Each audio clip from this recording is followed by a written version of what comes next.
it had diminished importance. But what we find out today is its importance hasn't diminished, and that in fact they have been using it. The numbers that gold represents have been being used, but the physical gold behind it is not there. So what we're coming to now is a crunch point, or we're coming to a crash point. That these numbers, these fraudulent figures, and the backings for them are not meshing with what they've claimed, and this could bring down the entire financial system. Is that a fair statement, Bill? Well, in reality, yes, but in reality, what the heck if gold goes to 3,000 to 4,000? I mean, it means the miners will make a lot of money, and it's what they have done that could affect that. Because if they had just let gold trade freely, let's say now it was $2,600 an ounce, well, so?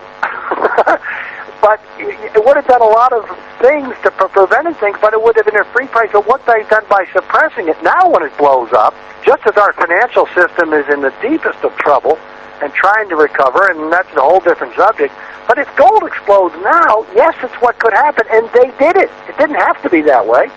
Well, Mohammed, what's the relationship to the fiat currencies and gold in the modern world, in your view? Because they're still tied together. The euro claimed when it was launched that 20% of its backing comes from gold bullion, which is no longer true and can't be true.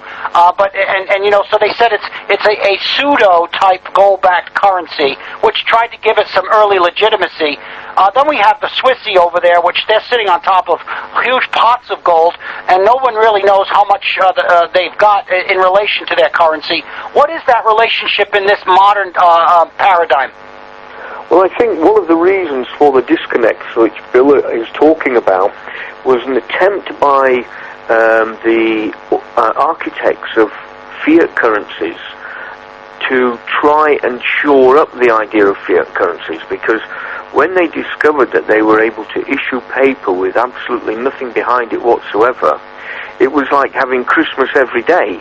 There was no justification for how much of the money supply is in circulation. They just vote it up and vote it down how and when they feel like it. And the Swiss, whose currency historically had always been backed by gold, even they started to buy into the idea that, hey, we can just print as much as we like, and if it looks like there's too much, we'll pull some out, and if we want to put some more in, we'll put some more in. We don't have to worry about how much physical gold. So part of the battle, if you like, the secret battle which has been warring away there, has been by the fiat currency supporters who've never wanted a return to anything like a gold standard of any description or a gold relationship. So that one of the reasons for kicking gold is that single reason. Then, as Bill's pointed out, there's the politicization of that history, that there were a lot of ideas in the mindset of people in the financial markets to do with relationships between social economic numbers and interest rates and the price of gold. And again, they wanted to artificially bring about that disconnect to make people move away from it. Where that's bringing us to, of course, is that in the current paradigm, where we have a collapse of the financial system, not the economic system, that's collapsing secondary, but the financial system's collapsed, people have turned back to gold. So they've ultimately failed in everything they attempted to do there. The next round, I believe, and this is something that you and I have spoken about, Darryl, and Bill, you've probably come across this, against something which the mainstream media is burying like nobody's business, is that a large amount of physical delivery has certainly occurred within the last 2 to 3 years, which was nothing but gold-plated tungsten. Well, that is scary. Well. Now there are two schools of thought on this, and I'm going to bring up my contra view here.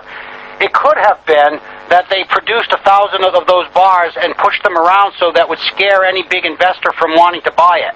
because they wouldn't know if they're getting it. But I don't believe that's true. I don't believe.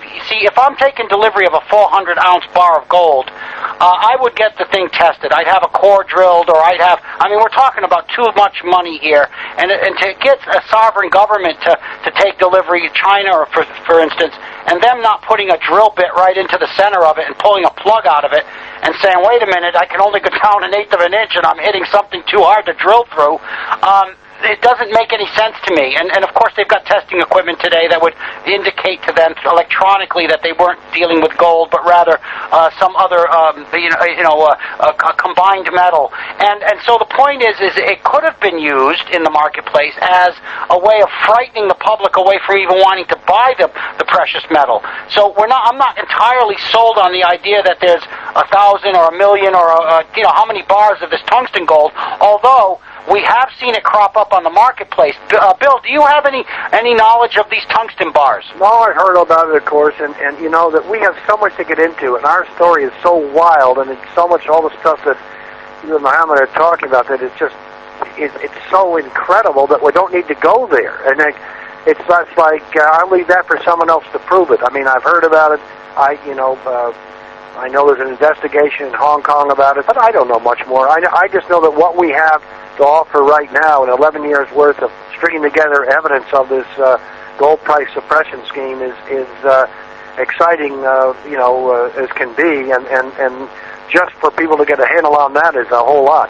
Well, it is, but I think all of it actually comes together as a single fraud, because these are all tools of management of this market, Bill. And I think, the tungsten part of it is just one other means of suppression, one other means of making deliveries that are fraudulent, if you will.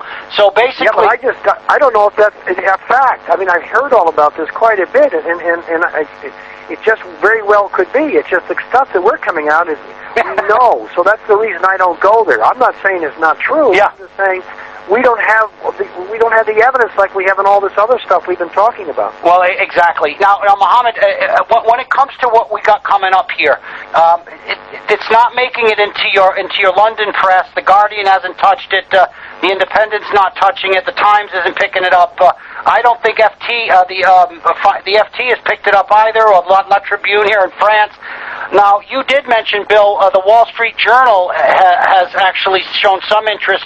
I want to be quiet about that one. There's a potential. I'd just like to leave it at that. But they've shown some interest, but just I actually want to keep. How long can they run from these facts, though? I'm wondering how long they can run away from this.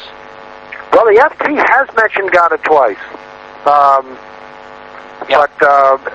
the English press and the financial press here in the United States has blackballed this story. It's incredible. I mean, even after my hearing thing and these bombshells we dropped, they wouldn't mention our name. There were 3 Reuters reporters there. Nothing. Nada. It's unbelievable. So at some point this thing is going to break, but we're taking on the richest, most powerful people in the world, and the media doesn't want to hear about it because they're petrified, because of, they're going against where their big, the financial supporters are, and so on. I mean, it's like if you mention this story, you're dropped from the A-list party group. I mean, you're persona non grata. You're not invited to the big dance. But Muhammad, listen, I got a question for you about the Rothschild banking structure getting out of the London fix back in the 90s.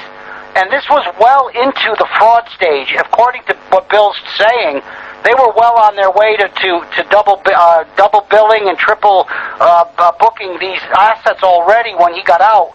Maybe he saw the direction of this and didn't want his financial empire to be tied, inextricably to what was coming, because this was always going to end badly.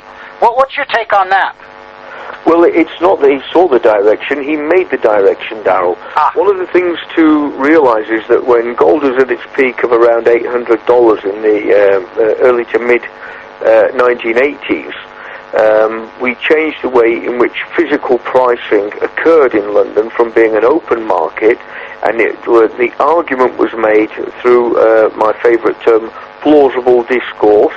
That plausible discourse was put forward to the British government that, people were no longer going to be interested in asset-backed currencies, which was all going to be fiat currencies, and that the best thing to do is to minimize the importance of the gold market. That argument was put forward by N.M. Rothschild and Sons bankers in London, and before we know it, a committee of 5 men, one of whom represented his bank, and then 4 other banks, would sit in London twice a day and do the gold fix in his office.